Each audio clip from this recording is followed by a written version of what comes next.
Hi friends, good morning to all. అందరికీ happy Sunday.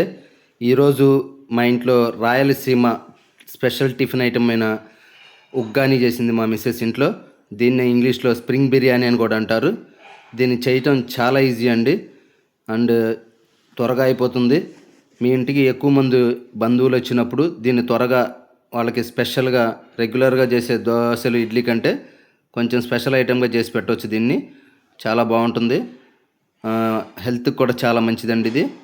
దీన్ని ఎలా చేయాలో మా మిస్సెస్ మీకు వివరిస్తుంది. వీడియో చివరి వరకు అయితే చూసి మా ఛానల్ని లైక్ చేసి సబ్స్క్రైబ్ చేసి షేర్ చేసుకోండి ప్లీజ్. ఉగ్గాని ఎలా తయారు చేయాలో చూపిస్తాను రండి. ఫస్ట్ అయితే మనం బొరుగులు తీసుకుందాం. మేమైతే బొరుగులని పిలుస్తాము, ఒక్కో సైడ్ ఒక్కొక్క రకంగా పిలుస్తారు. తర్వాత పచ్చిమిర్చి, ఆనియన్స్, కరివేపాకు, కొత్తిమీర ఇవన్నీ కట్ చేసి పక్కన పెట్టేసుకోవాలి. అలాగే తెల్ల శనగపప్పు, వెల్లుల్లి రెబ్బలు, సాల్ట్, ఎండు కొబ్బరి మొత్తం మిక్సీ పట్టేసుకొని పక్కన పెట్టేసుకోవాలి. అలాగే పచ్చిమిర్చి కూడా ఇందాక చూపించిన పచ్చిమిర్చి మిక్సీ పట్టేసి పక్కన పెట్టేసి, ఎండుమిర్చి, టమాటా చూపించడం మర్చిపోయానండి. బొరుగులు అయితే వాటర్ పోసేసుకొని దాంట్లో అయితే మొత్తం తడుపుకోవాలి. ఒక 5 minutes నానబెట్టి పక్క తీసేసుకుంటే చాలు. అంత మించి ఎక్కువ నానబెడితే మొత్తం మెత్తగా అయిపోతుంది. ఉగ్గాని అయితే టేస్టీగా రాదు, కొంచెం తినాలని కూడా అనిపించదు. నేనైతే 5 minutes కంటే ఎక్కువ ఉంచను.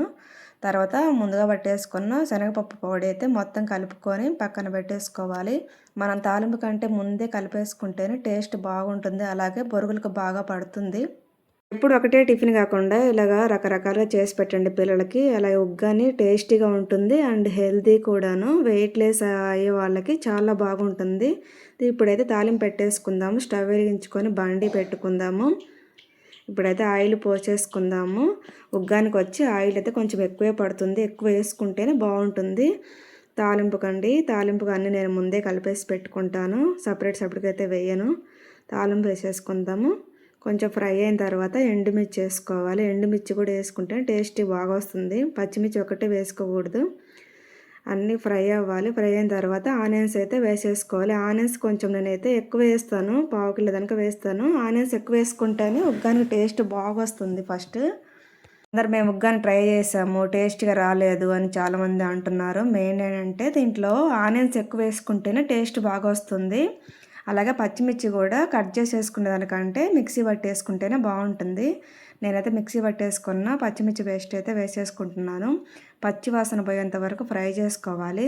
తర్వాత కట్ చేసిన టమాటా, అలాగే కొత్తిమీర, కరివేపాకు కూడా వేసేసుకోండి.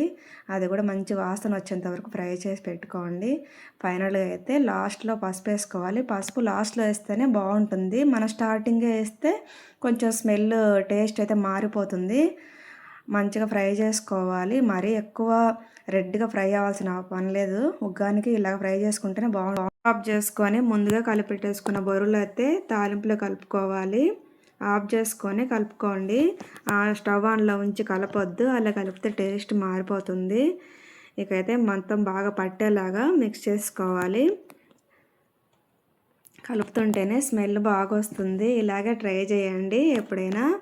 ఆనియన్స్ కొంచెం ఎక్కువ వేసుకుంటేనే టేస్ట్ బాగా వస్తుంది. ఒకసారి ట్రై చేసి చూడండి మీరు కూడా. అందరూ నా వీడియో లాస్ట్ వరకు చూసినందుకు చాలా థ్యాంక్ యూ. అందరూ ధన్యవాదములు. అందరికీ హ్యాపీ సండే. మీరు కూడా ఒకసారి ఉగ్గాని ట్రై చేయండి, చాలా బాగా వస్తుంది. ఇంకా నేనైతే కిందికి దించేసి మొత్తం కలిపి పెట్టేసుకున్నాను. ఓకే అండి, అందరికీ బాయ్.